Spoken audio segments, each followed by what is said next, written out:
আসসালামু আলাইকুম everyone, welcome back to my page. গত ফ্রাইডেতে আমরা চলে গিয়েছিলাম রিলেটিভসের বিয়ের দাওয়াতে। হাই বলে দাও, হাই বলে দাও।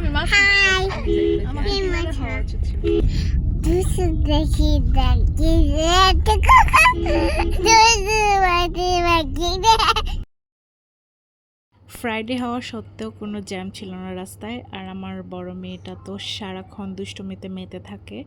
এখানেও সে দুষ্টুমির শেষ নাই, আর নতুন একটা গান শিখেছে, সেটাই সারা দিন বলছিল। দুষ্টুমির ছোট ছোট ক্লিপস আমি নিচ্ছিলাম। বিয়েটা হচ্ছিল গুলশান শুটিং ক্লাবে, যদিও আমাদের বাসা থেকে অনেক দূরে। সবার সাথে পরিচয় পর্ব শেষ করার পর আমি একটু ভিডিও করছিলাম, আমি আর আমার মেয়ে। যদিও ও ভিডিও করতে চায় না, ছবি তুলতে চায় না, ও শুধু দৌড়াদৌড়ি লাফালাফি করবে। ওকে আমি টেনে ধরে রাখছিলাম যে একটু ভিডিও করো, একটু ছবি তুলো, না ও করবে না।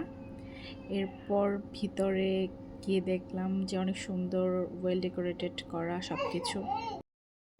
আমি এখন আমার কথা কি বলবো, আমি ভয়েস ওভার দিতে নিয়েও আমার ছোট বাচ্চাটা একটু কান্নাকাটি করছে। এই জন্যই এখন আর এত ব্লগে নিয়মিত থাকা হয় না। আমার মেয়েটার 1 বছরের সময় আমি জানতে পারি আমি আবার কনসেপ্ট করেছি। দেন আমার ছেলে হলো, ওদেরকে নিয়েই আমার সারাটাক্ষণ চলে যায়। তাই আমি ছবি তোলা, ভিডিও করা এত টাইম পাই না, সব কিছু মেনটেন করতে অনেক টাইম চলে যায়। এখানে আমার 2টা ননদ, একটা হচ্ছে আমার নিজের আর একটা আমার চাচাতো ননদ। ব্রাইড আর গ্রুমকে খুব সুন্দর লাগছে, মাশাল্লাহ। এই তো আমার ছেলে, সবাই মাশাল্লাহ বলে দিবে।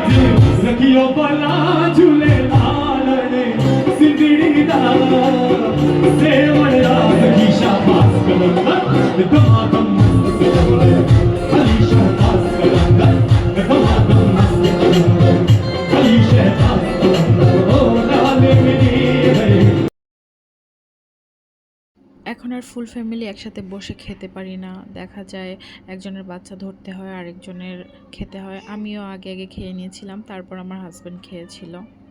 বিয়ের মেনুতে ছিল কাচ্চি, রোস্ট, চাটনি, কাবাব আর বোরহানি।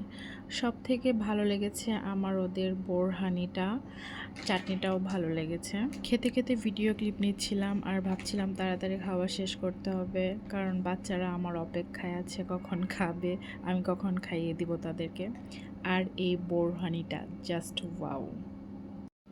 আমি আগে একদমই বোরহানি খেতে পারতাম না, আমার বমি আসতো, বাট এখন অভ্যাস হয়ে গেছে। এখন বোরহানি ছাড়া কিছু ভালো লাগে না, বিয়ে ভালো লাগে না। আর খাওয়ার মধ্যে যদি এরকম জিনিসপত্র পাওয়া যায় কেমন লাগে বলেন। আমার মেয়েটা তো দুষ্টুমি করতেই থাকে, কোন দিক দিয়ে যে চলে যাবে ওর নিজেরই কোনো হুঁশ নেই। ওর পিছন পিছন আমি ঘুরতে ঘুরতে টায়ার্ড হয়ে গেছি। ও যে হারিয়ে যেতে পারে বা কিছু এরকম ওর কোনো যায় আসে না। এই যে আমার হাজব্যান্ড সবার লাস্টে খাচ্ছে, দেখেও আমার অনেক কষ্ট লাগছিল। যাই হোক, খাবার শেষে গ্রিন টি, এটা আমার একদমই ভালো লাগে নাই, যেটা সত্যি কথা। এটা মানে আমি এইটাতে অভ্যস্ত না। সত্যি বলতে এটা আমি ফর দ্য ফার্স্ট টাইম দেখলাম যে বিয়েতে গ্রিন টি, হয়তো বা অনেকে দেয় কিনা আমি জানি না। যাই হোক, বিয়ে খাওয়া শেষ করে আমরা চলে যাচ্ছিলাম, অনেক টায়ার্ড হয়ে গেছি।